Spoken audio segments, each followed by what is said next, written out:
Stay, Heidi. Look how well behaved she is. Wow. Stay, Heidi. She's so Actually, good. She really is. That does happen to be her favorite. Yeah, this is her favorite trick. Heidi, don't get up. And look at that tail wagging. She is so cute. I just think I think she would be a great service dog. Oh, yeah. I think she'd be great. We work for an organization called Ahimsa House. My title there is the Victim Services Advocate. So I work directly with clients to help them. Our main goal is to help care for pets while clients go into shelter for domestic violence circumstances.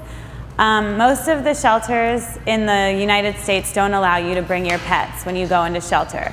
Only 4 in Georgia have capacity to care for the dogs or the cats while you go in shelter. So all the other ones in the whole state, you have to figure out something to do with your animals so that you can find safety.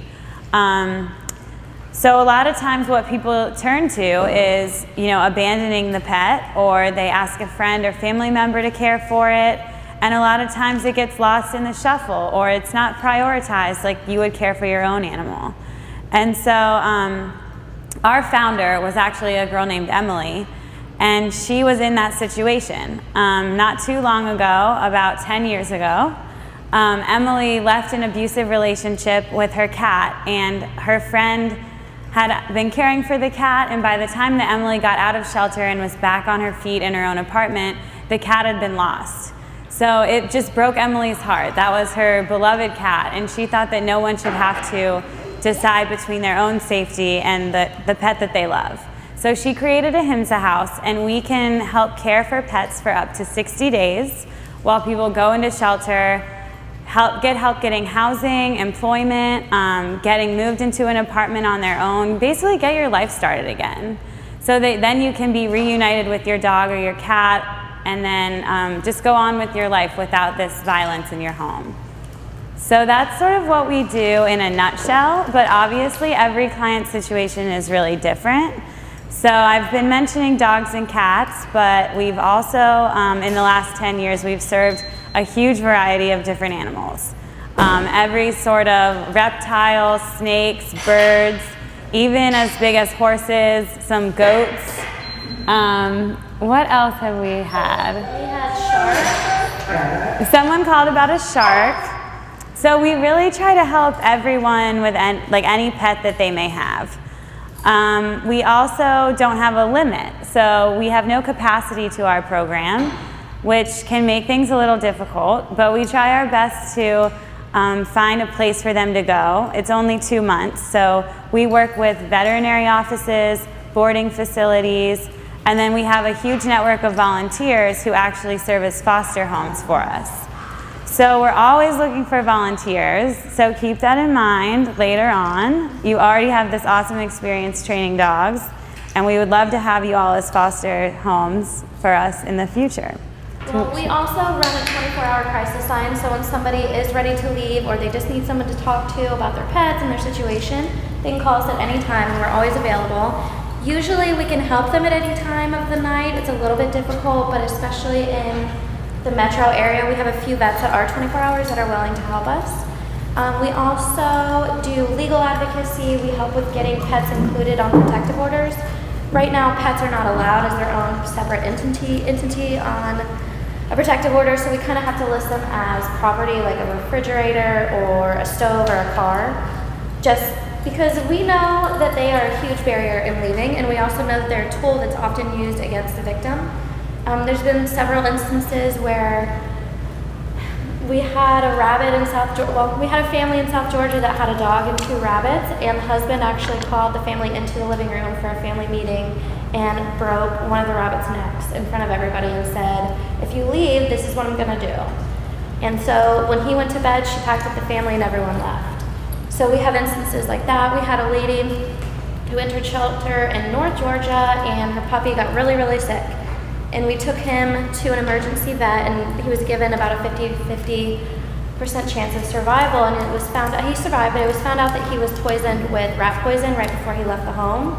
So we do realize that. We also see abusers, which can be men or women, showing up at vets' offices looking for their dogs, starting legal battles, trying to get custody of their animals in hopes that their victim will come back home. She likes to be on camera. And Shannon brought up a really good point, is sort of the big picture behind all of this is that studies show that in homes that have violence, there's also a high rate of animal cruelty.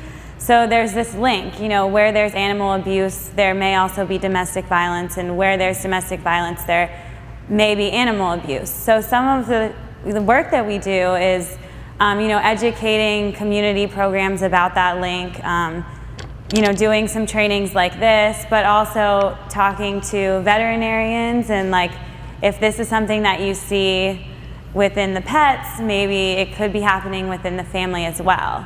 And just sort of helping the community to know and be a little bit more mindful of these things when you see them in your family and friends.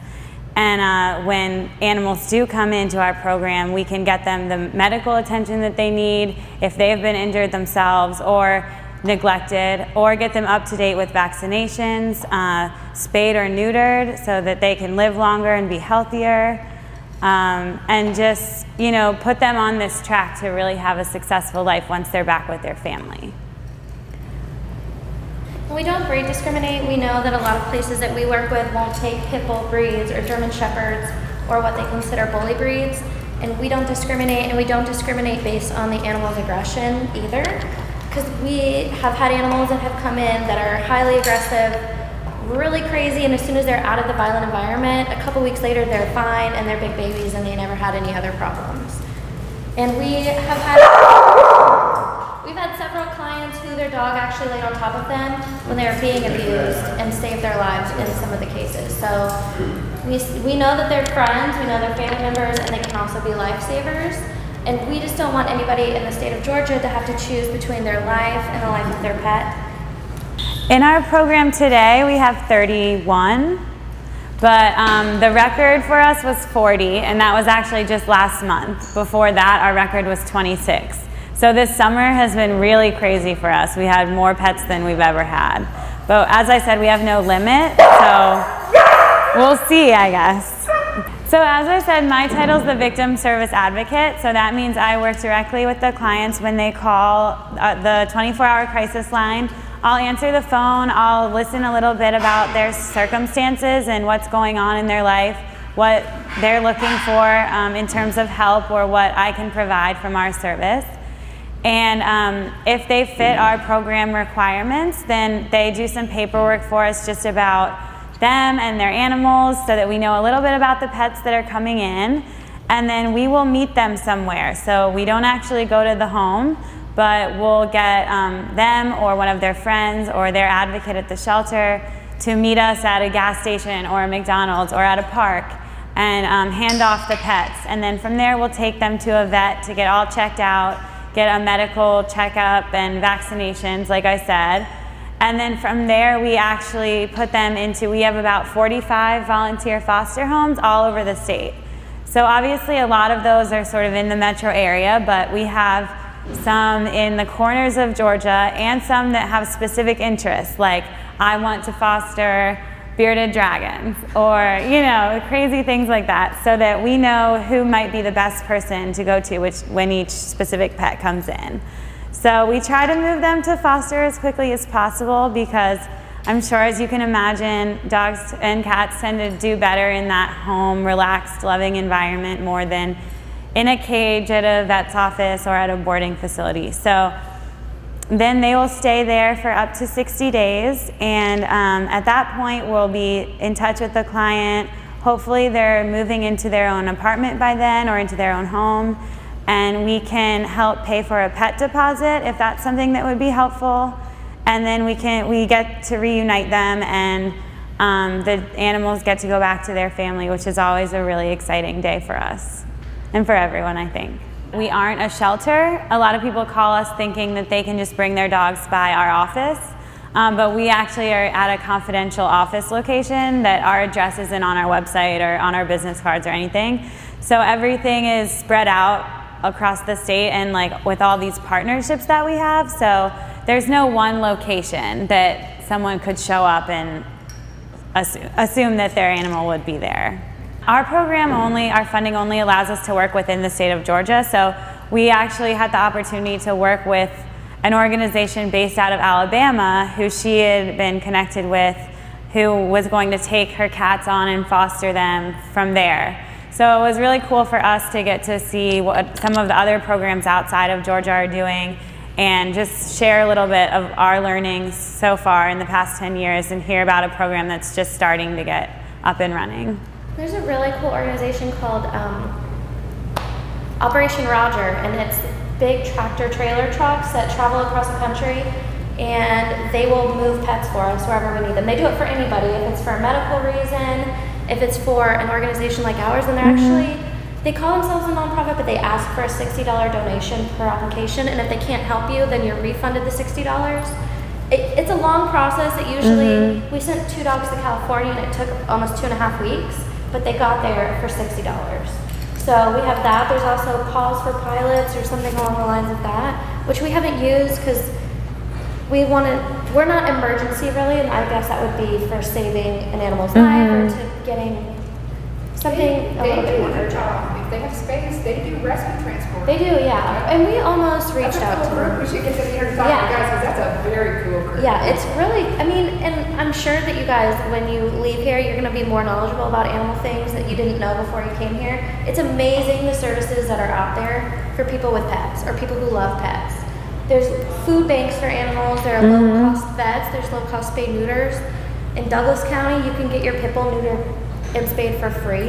There's programs just like that everywhere. There's low-cost clinics that come to parks and vaccinate, microchip everything for really low or free. So there's so many resources, and you'll find that the animal community have the biggest hearts. I mean, we can find help for anything that we need to do, anything at all. It's a little hard to find foster homes right now, but And sometimes we're desperate, so it's amazing that we do find it, I think, sometimes. we've gotten animals in. We got a lady with her dog and 10 puppies in on Thanksgiving Day, and we got them in someplace. It's just amazing what kind of help you can find. Go to community events, so whenever there's festivals or like parades or 5Ks or just other like fun events in the community on the weekends and in the evenings, we'll go there and set up a booth, and we'll have some little free giveaways and just be there to talk to people and share about what we do. And we sort of are in both the domestic violence community and the animal community. So that really gives us some leeway to reach new people. People who discover our services just because we're at a bunch of animal events, and people who discover our services who are more plugged into the domestic violence aspect. So I think that obviously, and Shannon mentioned we go to all the shelters in the state and talk to them so that when they have clients come in, they can refer them to us. We also reach out to do trainings to law enforcement officers. A lot of times they're the first ones who respond to domestic disputes at homes and everything. So if there are animals around, they often know. So when they're filing the police report or helping with the TPOs, for them to know that we exist and to give the victim or whoever our information, the advocate maybe, that can be a huge benefit for us too.